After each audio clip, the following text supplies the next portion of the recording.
A couple of weeks ago, I got an email from another trading YouTube channel with about 30,000 subscribers. It said, "Please stop commenting on our videos trying to appear like you created the videos yourselves and inviting members to contact you by email for more info. This is not right, and if you don't cease, I will have to report the practice to YouTube. Regards." So I found this a bit weird because we never comment on any other videos, like literally no other videos. If you ever see a Duomo commenting on another channel, it's not us.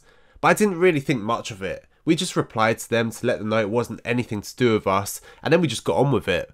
But then a few days later, one of you guys, a subscriber of this channel, sent me a link to a video on binary options where the comment section had us commenting. They also showed us the channel that had commented. It looked like us, but it wasn't. It was a catfish. If you haven't seen the show Catfish, a catfish is someone that goes online pretending to be someone else. In the usual sense of the word, it's to try and find love interests and string them along, knowing that they don't look anything like the person in their photos. Usually at the end of the episode there's a funny twist, as it often ends up being a close friend, a cousin or a stalker pretending to be the other person. But in this case, it's just individuals pretending to be people they're not, and then they try to convince people to email them so they can scam them out of their money. So anyway, after those first two occurrences, I was feeling a bit more vigilant. So when a week later we had that same person commenting on our videos in reply to people and pretending to be us, asking people to email our special team, I was ready to attack. And hence, here we are now. So I have a couple of announcements to make. Firstly, about the Duomo channel, we very rarely comment asking for anyone to email us. But if we do, our emails always end in @duomoinitiative.com, not Gmail or anything else. And we never comment on anyone else's channel. So if you're unsure about a reply you get from us or from anyone else, always click on the channel and have a look. If it's clearly not the same channel, like if they have no subscribers or no videos, then it's probably best to avoid them. And you know, it's not just us. We have a spam folder on YouTube and it has like 5,000 messages in there. People pretending to be like Timothy Sykes or other YouTube channels and God knows who else. They even try to find ways to look more normal by saying mate a lot or things like that. But it sort of feels like they've learned their social skills from a book rather than real life. They're sort of like the people in the movie The Room. They say normal things but out of context and in a way that seems just off key. Oh, hi Johnny, I didn't know it was you. Here you go. That's me. How much is it? It'll be $18. Here you go. Keep the change. Hi, doggy. You're my favorite customer. Thanks a lot. Bye. My favourite is this one, where the guy doesn't even know what the word scam means, and he's trying to turn it into a success acronym, like in Glengarry Glen Ross. A, B, C.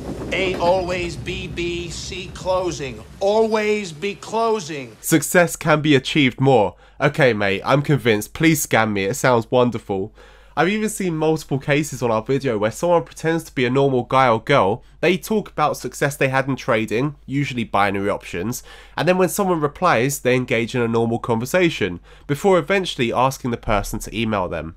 In this particular case on a popular video of ours, the person even managed to scam some money out of someone, all the while they're telling me I was wrong to be so anti-binary options. So, with all of this in mind, we decided to take some action against these sort of immoral creeps, and we're going to start a new series on this channel, Trading Catfish. Basically, we'll investigate some of these trading catfishes and get to the bottom of who's behind it. We'll try to track them down, and if possible, we'll even confront them and publicly put them on blast. Maybe it will deter some people so they won't go and do that stuff anymore, but at the very least, it will help people to become more informed so they don't fall for these things so easily, and it'll be absolutely hilarious as well. So here's how you can get involved. If you've been scammed before, or you've had any kind of contact with these sort of scammers and would like us to take a look at it, then please get in touch.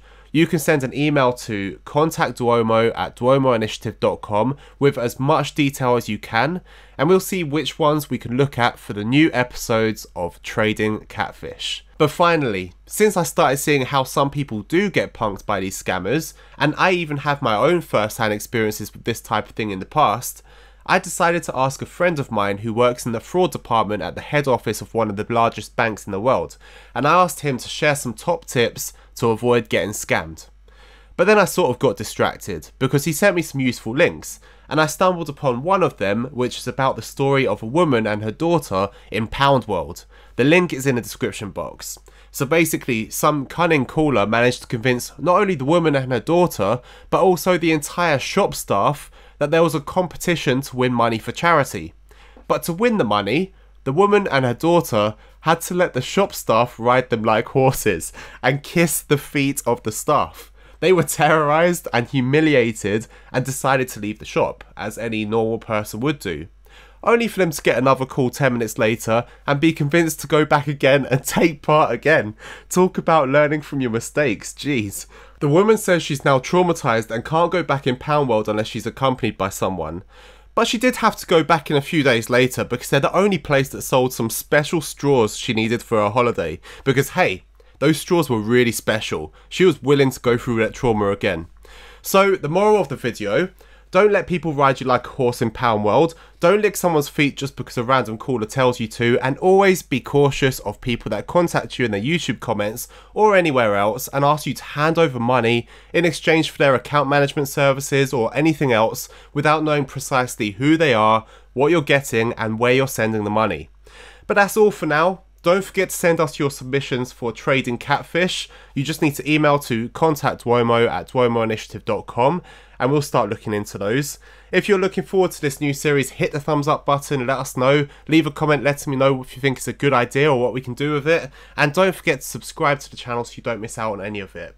Take care and I'll see you soon. You have no idea how many times I had to read that because I was laughing too much. Bye. But she had to go back in a few days later because they were the only place that saw... Oh my god. But she did need to go back in a few days. I'll go back in Pound World unless she's accompanied by someone. Fuck. The woman says she's now traumatised and can't go back in Pound World unless she's accompanied by someone. Okay, I can do it this time.